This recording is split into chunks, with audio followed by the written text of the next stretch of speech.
Koreans are not easily discouraged, we've noticed. Particularly the Koreans at Hyundai Motor Company, who have struggled to overcome early quality problems here and responded to a potentially besmirched reputation by offering the longest ever powertrain warranties. Now, having established its image with affordable small cars that are covered by a 10-year/100,000 mile powertrain guarantee, Hyundai has introduced a near-luxury contender, the Xg300. Based on the Korean market Xg300, this vehicle requests entry to a club populated by big hitters such as the Lexus ES300 and Acura 3.2 TL with its size, specification, and complement of luxury features, but it undercuts those cars by thousands of dollars. With a base price of $23,934 and a top price of $25,434 for the L model, which includes heated seats, a sunroof, and a leather and wood steering wheel, the Xg300 is attempting to do in this segment what its cheaper siblings have done among compact cars. That is, tempt upmarket wannabes with comprehensively equipped equivalents. Will it work? Maybe. As Hyundai's level of sophistication draws ever nearer the established players, people will begin to look on the italicized H logo as less of a cheap alternative and more of a value for money mark. Just take a look at what the Xg300 offers. There's a 192 horsepower quad-cam V6 hooked to a 5-speed Shiftronic transmission, that's Hyundai's Manumatic, and this powertrain sounds and feels very much like what's expected in this segment.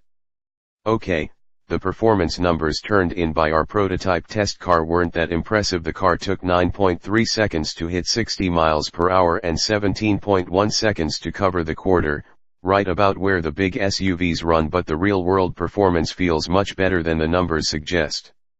With a meaty torque concentration in the mid-range, the Xg300 tows itself around suburbia with a pleasing amount of punch. Throttle response is good, and the shift quality of Hyundai's 5-speed is mostly very smooth, although we notice some lag while the mechanism ponders the possibility of a kickdown. Other than that, we see the car fulfilling most of the needs of a buyer looking for upper-middle levels of luxury and refinement. First of all, the Xg300 offers pretty good interior space, easily accommodating 99th percentile drivers and boasting best-in-class rear seat space. Second, the ambience inside is also quite pleasant, if a little somber in our black-on-gray tester, with a tidily conservative gauge and console arrangement, a good-looking wheel, and firm leather seats.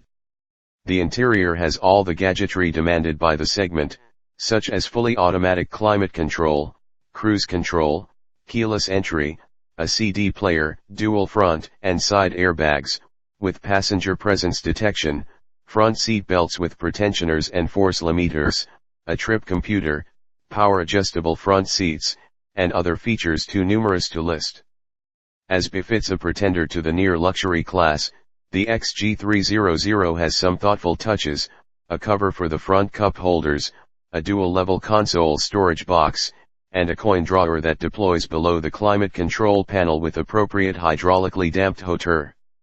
On the other hand, the plastic masquerading as interior wood isn't at all convincing. And we don't care for the ballpoint pen-type gear selector release button. It looks like something out of a Pontiac Grand Am. So, yes, it's a somewhat mixed bag, lacking the all-encompassing sense of quality you find in the Acura TL and Lexus ES300, but the Xg300 still gives a good account of itself in some important areas. The body structure seems strong and solid, and the chassis feels robust, too, although it manifests some of the company's usual shortcomings, a bit of jitteriness on small surface imperfections and handling that gets soggy at the limit. With a dual control arm front suspension and an independent rear suspension with an upper control arm and trailing and lateral links, the XG has the paper qualifications to do battle with the big boys. In keeping with that, it pulls 0.77 g on the skid pad, right in the near luxury ballpark. But the tuning, and perhaps the Michelin MXV4 tires, conspires to deliver a less than totally compliant ride, with handling somewhere short of perfect precision. Push this car hard, and you'll get quite a bit of kickback through the steering over bumps along with increasing amounts of push. But you know what? You do in Lexus's ES300, too, and that car stickers some $8,000 north of the Xg300. Sure, Lexus offers a great dealer experience, proven durability, and 5-star resale value. But Hyundai covers its cars with some of the wildest warranties in the business, which might go some way to reassure buyers. Anyway, the car's sticker will invite cross-shopping from Honda Accord, Toyota Camry, Oldsmobile Intrigue, and Nissan Maxima prospects, too, broadening its potential market. Ultimately, the kicker may be the car's looks. Not everyone will like the XG's styling, but it is distinctive. You can't say that about many of the cars in the target segment. Plus, the Hyundai is not without charm. There's something quite beguiling in the direct, mechanical way it goes about its business. Besides, there's an underdog, anti-hero thing going for it. We kinda like that.